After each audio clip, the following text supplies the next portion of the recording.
What an odd girl. Is she real? Will she disappear if I touch her inappropriately? Plagued by the influx of conflicting emotions, the sweet joy of no longer feeling alone and the fear that the other will slowly fade away, the man wanted to ensure her existence, and so he took her in his arms. Cinderella's heart skipped a beat. He felt it as they embraced. She closed her eyes, keeping under her eyelids colored sensations yet unknown. Lost in this nameless immensity, she remained still. Man, this is really romantic, isn't it? Isn't this just great? This is just the most romantic thing I've read in the past 3 hours. Warmth of a distant sky filled all of her... Oh, good lord, Loudmouth, you scared the shit out of me, man. What? I just saw this little gray ninja fly by my frickin' chair. Okay, there he goes. Warmth of a distant sky filled all of her body. He must have felt the same as he looked at her, forehead to forehead, and stroked her hair. Wait, who's saying this? He must have felt... I found you! Their lips touched fleetingly. Like it was just so loud about everything. She would have stayed in the darkness of his bold arms for eternity, if it weren't for reality grabbing at her at the last moment. Cinderella had nearly forgotten what her fairy godmother had warned her about, so that she thought it was only 11 o'clock when the first bell rung for 12 o'clock. Unfortunately, time had not stopped for them. Because time stops for no man or woman. I like how now it looks like this is Yu-Gi-Oh! Like it's not even the same anymore. It was so romantic and colorful, and now we got flippin' Yu-Gi-Oh! Here and Mulan. This isn't right. This isn't right. He looks like he just got back from a duel, and then she's got, like, in the beginning of Mulan, you know, when she's, like, sorting the rice or whatever, and, like, painting her arm with the tattoos. That's basically what she's doing right now. Avoiding all chores. Horrified, she shook out of his embrace, and fled as lightly as a deer would have done. So basically, you just see Cinderella lift up her dress, and just start high-stepping out of the palace, and I'm sure the prince was just laughing his head off. Her ephemeral lover would have caught her, but she was the fastest, leaving only one of her glass slippers behind, which he, the prince, picked up. Cinderella arrived home breathless, without a carriage, without the horses or lackeys, and without the beautiful dress she'd once worn, but still her eyes sparkled, because she was drugged. No, I wasn't drugged, I'm fine. She had nothing left from her splendor but one of her slippers, the same as the one she dropped. There's no doubt about it, Fairy Godmother must have left me with a little souvenir to remember that enchanting night, she thought to herself. Thanking her Fairy Godmother with all her heart, she placed the precious slipper somewhere in her attic, hiding it from the rest of her family. It became her oh god, it's burped. It became her talisman. Henceforth, every night before she went to sleep, she would open the cabinet in which she put the slipper in, and look at it with childish joy, humming her favorite tune, which just so happened to be Celebration, by Kool and the Gang. Remembering the young man who danced with her once again. It was her little secret, her lucky charm, and thinking of it gave her the strength to surpass all the trials in her way. She never thought she would meet the young man again, and she was content enough with just having met him. He was to remain forever in her heart. A few days after, there were murmurs about a great cow that had dropped her glass slipper on the staircase of the castle after the ball, which was picked... What happened to the music? What the flip? Which was picked up by the prince. Since then, he fell ill, constantly watching the object, and certainly was deeply in love with the beautiful person who owned the slipper. I'm trying to get to the next part because that probably has music. The prince thought desperately of ways to find the young woman again, then announced shortly after that he would marry whoever fits the slipper. Okay, what happened to the music, guys? What happened?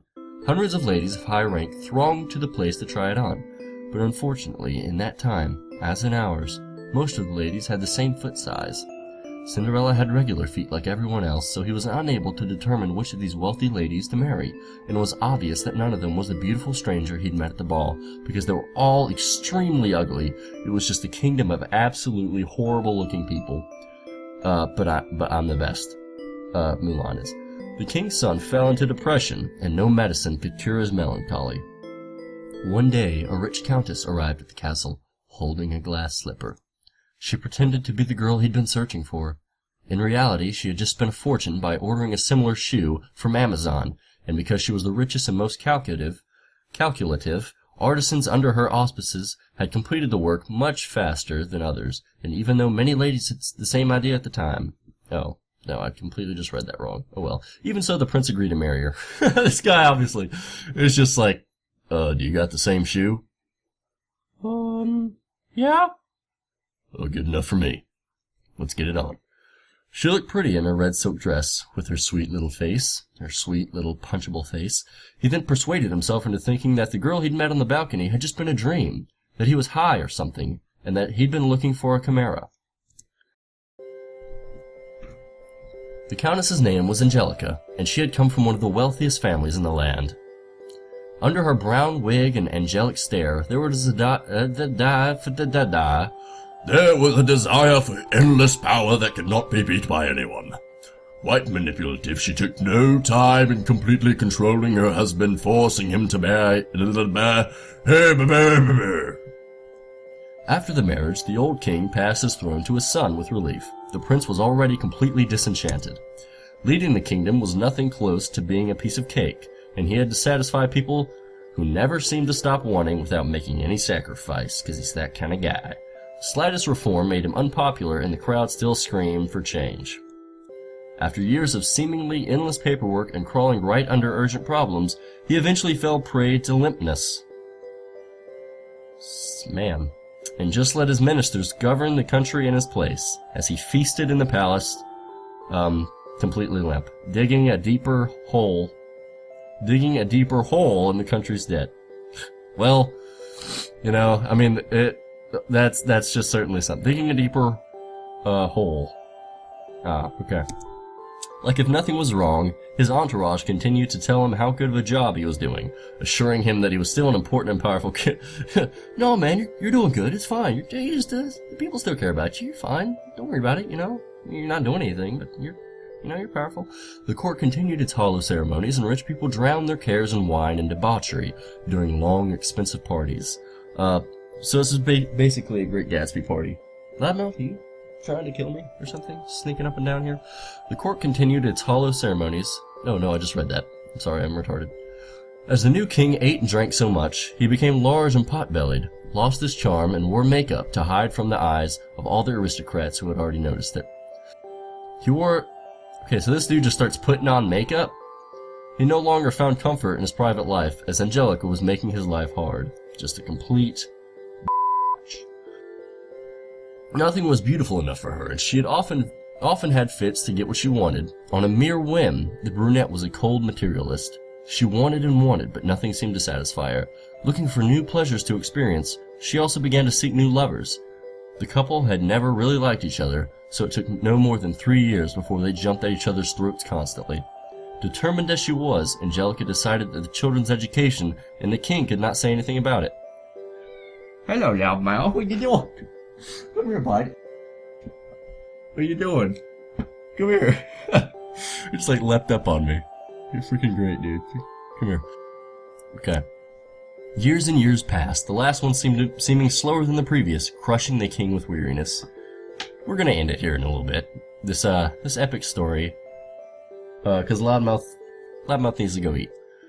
So, look at this right here, this next picture. Meanwhile, Cinderella led a completely different life. And we'll just leave it right there. We'll just leave it like that. If you guys want me to keep playing this game, keep playing this reading book, I will. Just let me know in the comments how great this is. Because obviously, I mean, it is great. It's hilarious. Obviously you like it. Because, I mean, who wouldn't like this game? Book/thing. Okay, Loudmouth, I'm coming, buddy, hold up. So yeah, just let me know in the comments, like, favorite, all that crap. Bye!